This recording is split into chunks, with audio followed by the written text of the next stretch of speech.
안녕하세요. 알파기의 경제뉴스입니다. 변희 머니투데이 기자입니다. 한국 아버지 내치고 지분 매각, 일본 라인 강탈 수위 높인다. 이 때문에 네이버가 일부 지분을 넘기더라도 이에 상응하는 반대급부를 충분히 받아내는 쪽으로 협상이 흘러갈 것이란 예상도 나온다. A홀딩스 기업 가치가 최소 20조 원으로 평가받는 가운데 네이버가 소프트뱅크 측에 10%만 넘긴다고 가정해도 지분 가치는 2조 원에 달한다. 여기에 소프트뱅크가 경영을 얻는 만큼 프리미엄을 얹으면 수조 원대 가격표가 붙을 것이란 계산이다. 네이버의 노하우로 탄생한 라인 메신저에 대한 라이선스 비용을 약정해 매년 거액을 받는 식의 방안도 거론된다. 김지영 서울경제 기자입니다. 하나투어 1분기 영업이익 216억, 역대 최대. 같은 기간 121%를 증가한 1833억 원으로 집계됐다. 순이익은 242억 원으로 157% 늘었다. 지난해 이어 올해도 해외여행 가는 여행객들이 많은 데다가 고가 패키지 비중이 고객 수 기준 28%를 차지한 데다 호실적으로 기록한 것으로 기억됩니다. 하나투어 축하드립니다. 서울경제 이경훈 기자입니다. 알리테무 문제라지만 팟패치가 더 문제. 쿠팡 1분기 영업 쇼크. 조회수 1건.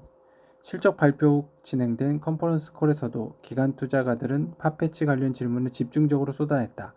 이에 대해 김범선 쿠팡 창업자 겸 이사회 의장은 팟패치의 여정은 이제 시작이라며 연말까지 연간 조정 에비타, 삼각전 영업이익이 흑자가 근접하도록 집중하겠다고 밝혔다. 고라브 아난드 쿠팡 최고 책임자도 팟패치가 편입되면서 성장 사업의 조정 에비타 손실을 올해 7억 5천만 달러가 될 것으로 예상한다고 밝혔다.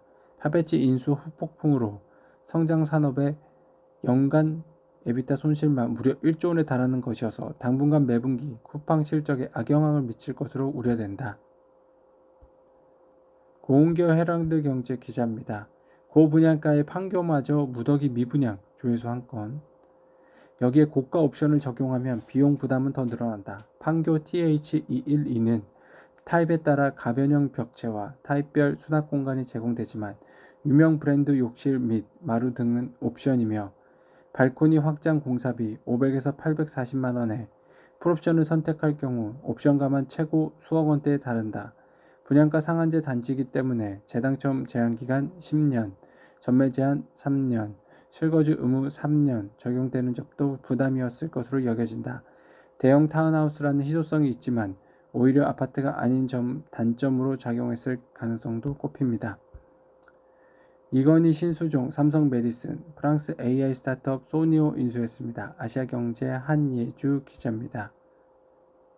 삼성 메디슨은 2011년 삼성이 인수한 기업인데요. 이선대 회장은 2010년 태양전지, 자동차용전지, LED, 바이오 헬스케어 등 5개 사업을 삼성의 미래를 뒷받침한 5대 신소종 사업으로 발표하며 메디슨 인수를 추진한 바 있죠.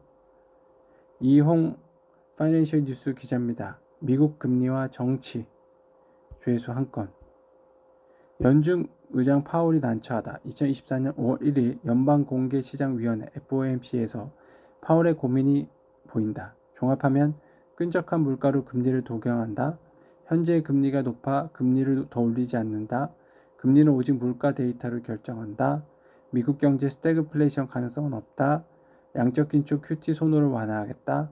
파월은 바이든을 향해 금리를 더는 올리지 않을 것이며 양적 기축 소조를 통해 시장 금리를 낮추겠다고 화답했다. 다만 물가로 금리를 내리지 못할 수 있음을 양해해달라고 했다. 이런 흐름을 예상한 옐런이 대책을 준비하고 있었다. 기 발행된 2년 이상 국채 매입, 바이백 하는 거다. 이렇게 하면 시중의 중장기채 금리를 일시적으로 내릴 수 있다. 파월과 앨런 두 사람 모두 금리를 중심으로 고도의 정치적 행동을 하고 있다. 파월은 한편에선 바이든을 달래고 다른 한편으로 트럼프를 달래고 있다. 앨런은 대놓고 바이든 재선을 위한 금리 정치를 하고 있다. 금융시장만 혼란스럽다.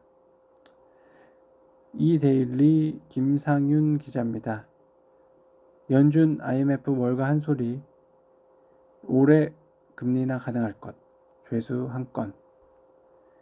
그는 연준이 금리 인하를 더 어렵게 만드는 두 가지 요인으로 서비스업 인플레이션과 11월 미국 대선을 뽑았다. 그는 대선 전후로 인플레이션이 완화될 수 있지만 정치적 움직임으로 해석될 수 있기 때문에 연준이 금리 인하를 더 두려워할 수 있다며 이 경우 연준은 12월에 첫 금리 인하를 단행할 것으로 내다봤습니다. 알파기나 경제뉴스였습니다.